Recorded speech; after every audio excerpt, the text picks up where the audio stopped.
Mr. Freddy, we had our most recent progress assessment.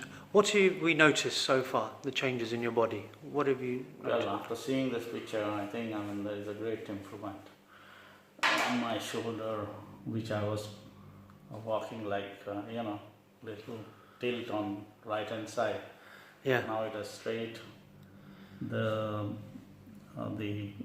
hip side, it looks very straight to me. Also the hands, I didn't notice that I was always standing, keeping my hands at the back, and now Yes. it's come forward. Meaning that the palms, Yeah, the palms, yeah. an indicator of shoulder rotation. They were rotation, internally rotated too far. Mm. Now we're getting them balanced out as well. Also my back, yeah. What have you noticed? What have you noticed? Curvature which was there, it's straightening up quite a lot. You've noticed that, or others Yeah. have noticed that? I have noticed, and others as well, yeah.